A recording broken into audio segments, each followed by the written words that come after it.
Assalamualaikum warahmatullahi wabarakatuh. Saya Muhammad Imam Junaidi dengan NIM 1908 1030 1084. Di sini saya akan menganalisis keuangan PT Tri Banyan Tirta Tbk. Tugas ini disusun untuk memenuhi tugas akhir mata kuliah analisis keuangan yang diampu oleh Bu Dewi Ayu Puspita SE MSA AK. Langsung saja masuk ke materi pembahasannya. Yang pertama, perusahaan PT Tri Banyan Tirta Tbk telah go public dan terdaftar di Bursa Efek Indonesia sejak tahun 2012, tepatnya pada tanggal 10 Juli. Informasi tersebut saya dapatkan dari web Bursa Efek Indonesia di idx.co.id dan juga di annual report perusahaan tersebut. Yang kedua, laporan keuangan perusahaan secara berturut-turut tersedia pada tahun 2018 dan 2019 secara lengkap. Informasi tersebut juga saya dapatkan pada web Bursa Efek Indonesia. Selanjutnya, deskripsi dan profil perusahaan. PT Tri Banyan Tirta Tbk termasuk jenis perusahaan yang bergerak dalam bidang pembuatan air minum dalam kemasan, termasuk sektor barang konsumen primer dengan kode D, subsektornya dalam makanan dan minuman, kode D2, termasuk industri minuman D21, dan subindustrinya adalah minuman ringan D212. Berikut adalah profil perusahaan secara singkat. PT Tri Banyan Tirta ini merupakan produsen air minum dalam kemasan yang berdiri pada 3 Juni 1997. Informasi tersebut saya dapatkan dari annual report yang telah saya unduh pada web www.altospringswater.com. Langsung saja masuk ke analisisnya. Yang pertama ada analisis aktivitas operasi perusahaan. Pertama, analisis laba operasi dan non-operasi. 1. Laba operasi. Karena perusahaan mengalami rugi, jadi saya menulis rugi operasi. Laba bruto dikurangi beban usaha, sehingga perusahaan mendapatkan rugi sebesar 7 miliar sekian. Angka-angka ini didapat dari laporan laba rugi yang terdapat pada laporan keuangan perusahaan. PT Tri Banyan Tirta Tbk mengalami kerugian pada tahun 2019 sebesar 7 miliar sekian. Yang kedua, rugi non-operasional perusahaan. Rugi non-operasional didapatkan dari penghasilan lain-lain dikurangi dengan beban lain-lain, sehingga ditemukan rugi non-operasionalnya sebesar 3 miliar sekian. Hal ini berarti pendapatan dan beban lain-lain tidak digunakan untuk kegiatan operasi perusahaan. Jadi, dari hasil perhitungan, rugi dari kegiatan operasional perusahaan adalah sebesar 3 miliar sekian. Yang selanjutnya ada penghasilan komprehensif. Penghasilan komprehensif PT Tri Banyan Tirta Tbk memiliki nilai sebesar 987 juta. Nilai ini tidak diakui dalam pos laba rugi karena akan tidak memiliki kaitannya dengan kegiatan operasional perusahaan. Selanjutnya, pos luar biasa, pos khusus, dan pos operasional yang dihentikan.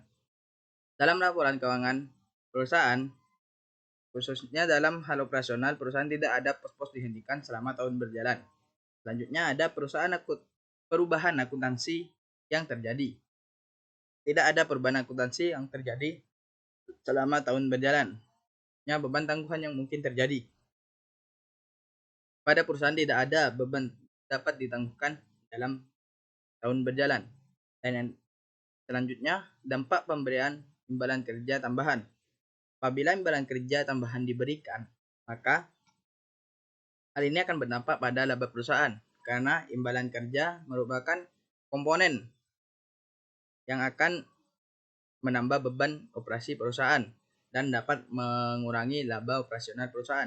Jika semakin tinggi imbalan yang diberikan, maka semakin berkurang laba yang diperoleh oleh perusahaan. Dan selanjutnya ada perhitungan laba bersaham. Yang rumusnya adalah laba bersih dikurangi dividen saham per rata-rata tertimbang saham beredar. Karena perusahaan mengalami kerugian, jadi yang dimasukkan adalah rugi bersih sebesar 7 miliar dikurangi karena perusahaan tidak memiliki dividen, maka ditulis 0. Rata-rata saham tertimbang perusahaan sebesar 2 miliar sekian. Sehingga Rugi per share perusahaan sebesar 3,36. Hal ini terdapat pada laporan posisi keuangan, di mana perusahaan juga menunjukkan angka yang sama. Lanjut ke proses berikutnya. Proses berikutnya adalah analisis imbal hasil atas modal investasi dan analisis profitabilitas. Yang pertama ada analisis imbal hasil atas aset operasi neto, atau yang biasa disingkat NOA. Dengan rumus laba operasi neto setelah pajak, biasa disebut NOPAT, per rata-rata aset operasi neto, biasa disebut NOA. Pertama, kita mencari NOPAT-nya terlebih dahulu. NOPAT dengan rumus penjualan dikurangi beban operasi dikalikan dengan 1 min beban pajak per laba sebelum pajak, sehingga ditemukan hasil 341 miliar sekian. Sedangkan untuk mencari rata-rata NOA, kita perlu mencari NOA 2019 dan 2018. Sedangkan rumus mencari NOA adalah aset operasi dikurangi dengan liabilitas operasi. Sehingga NOA 2019 837 miliar sekian dan NOA 2018 841 miliar sekian. Sehingga dapat ditemukan rata-rata NOA-nya adalah NOA 2019 ditambah 2018 per 2. Ditemukan hasil 839 miliar sekian. Dan masuk ke rumus RNOA-nya, di mana NOPAT dibagi dengan rata-rata NOA ditemukan hasil 0,41%. Nilai sebesar 0,41% menunjukkan bahwa kemampuan laba perusahaan dalam pengembalian aset operasi neto adalah sebesar nilai tersebut. Hal tersebut menunjukkan bahwa perusahaan kurang mampu dalam pengembalian aset neto. Alasan utama akan terjadinya hal tersebut karena perusahaan mengalami kerugian. Selanjutnya ada analisis imbal hasil atas ekuitas saham biasa, atau biasa disingkat ROCE, dengan rumus rugi neto min dividen saham preferen per rata-rata ekuitas pemegang saham. Rugi neto perusahaan sebesar 7 miliar sekian dikurangi dengan karena perusahaan tidak memiliki saham preferen, jadinya ditulis 0, dan rata-rata ekuitas pemegang saham didapat dari ekuitas pemegang saham 2019 tambah dengan ekuitas pemegang saham 2018 per 2, sehingga ditemukan ROCE-nya sebesar minus 0,034%. Dari hasil perhitungan dapat diketahui ROCE adalah 0,034%. Hal ini menunjukkan bahwa tidak ada pengembalian ekuitas dari pemilik saham biasa perusahaan, karena perusahaan mengalami rugi, sedangkan yang terjadi adalah para pemilik saham mengalami kerugian juga sebesar 0,034%. Selanjutnya ada analisis imbal hasil atas operasi neto yang dipengaruhi oleh reference.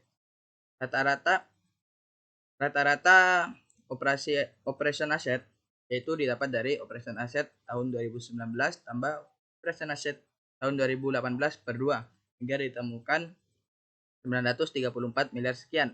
Sedangkan rumus OLEV adalah rata-rata liabilitas operasi per rata-rata NOA. Rata-rata liabilitas operasi didapat dari liabilitas operasi tahun 2019 tambah dengan liabilitas operasi tahun 2018 per 2, sehingga ditemukan rata-rata liabilitas operasi perusahaan sebesar 95 miliar sekian. Kita langsung masuk ke rumus RNOA-nya, di mana NOPAT per penjualan kali penjualan per rata-rata OA dikalikan 1 plus OLEV. NOPAT yang telah kita cari yaitu 341 miliar sekian per penjualannya 343 miliar sekian dikalikan dengan penjualan 343 miliar sekian per rata-rata OA-nya 934 miliar sekian dikalikan dengan 1 plus OLEV. OLEV-nya 95 miliar per 839 miliar, sehingga ditemukan RNOA-nya sebesar 0,40%. Walaupun OLEV memiliki nilai positif yakni 0,11, hal ini menyebabkan RNOA mengalami penurunan sebesar 0,01% dari jumlah sebelumnya yang tidak dipengaruhi oleh reference. Selanjutnya, analisis arus kas perusahaan. Metode pelaporan arus kas perusahaan Tribanyan Tirta Tbk ini menggunakan metode langsung. Informasi tersebut bisa didapatkan dari catatan atas laporan keuangan nomor 2 di bagian kas. Nah, selanjutnya ada analisis perhitungan penting dalam laporan arus kas. Yang pertama, analisis kas bebas. Analisis arus kas bebas dengan rumus NOPAT min perubahan NOA.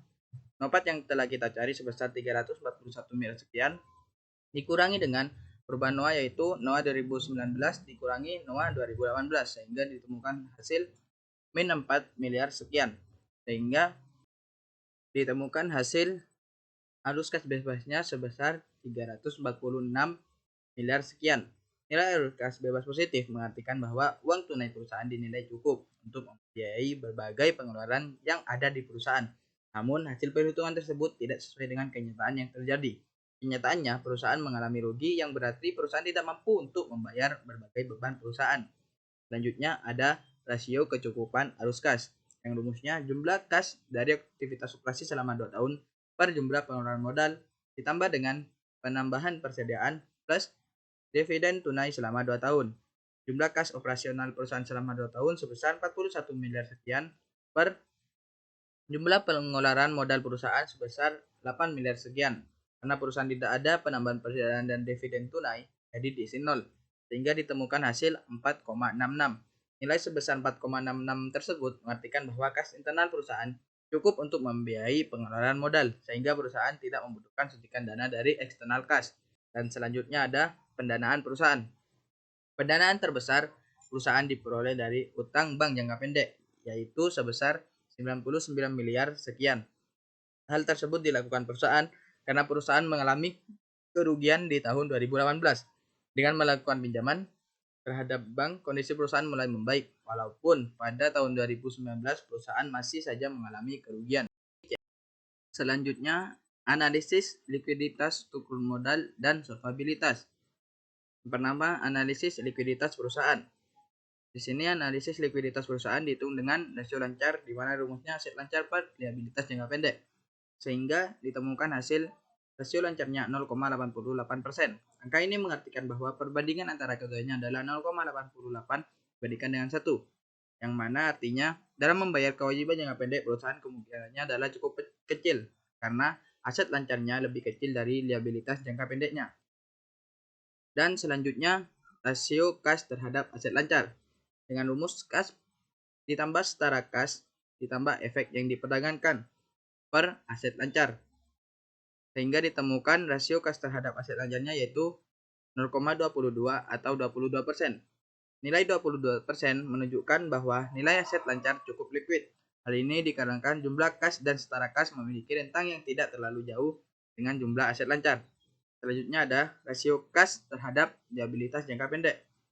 Dengan rumus kas ditambah setara kas tambah efek yang diperdagangkan per liabilitas jangka pendek, ditemukan hasil 0,19 atau 19%. Rasio ini menghitung bagaimana kas mampu untuk membayar kewajiban jangka pendek perusahaan. Jika dilihat dari perhitungan, berarti kas perusahaan memiliki kemampuan hanya sebesar 19% untuk melunasi kewajiban jangka pendek perusahaan. Dan selanjutnya ada analisis tingkat solvabilitas. Yang pertama dihitung dengan total utang per total modal, yang ditemukan hasil 0,76 atau 76%. Hal ini menunjukkan bahwa sebagian besar modal perusahaan berasal dari utang. Dan selanjutnya total utang terhadap modal ekuitas. Total utang terhadap ekuitas ditemukan hasil 3,16%. Perhitungan ini menunjukkan bahwa utang perusahaan adalah 3,16 kali modal ekuitas perusahaan. Dengan kata lain, pendanaan kredit PT Tribanyang Tirta Tbk ini sama dengan 3,16 untuk setiap Rp1 pendanaan ekuitas. Selanjutnya ada analisis angkuman laba. Yang pertama, hubungan laba dan beban tetap, yaitu dengan rumus laba yang tersedia untuk beban tetap per beban tetap, yang ditemukan hasil minus 1,27. Nilai ini menunjukkan bahwa sebesar minus 1,27 adalah laba yang dimiliki oleh perusahaan sebesar nilai tersebut digunakan untuk membiayai beban tetap. Dengan nilai sekian, perusahaan tidak dapat membiayai beban tetap perusahaan. Hal ini dikarenakan beban tetap perusahaan lebih besar daripada laba yang tersedia. Dan selanjutnya ada analisis hubungan arus kas dengan beban tetap,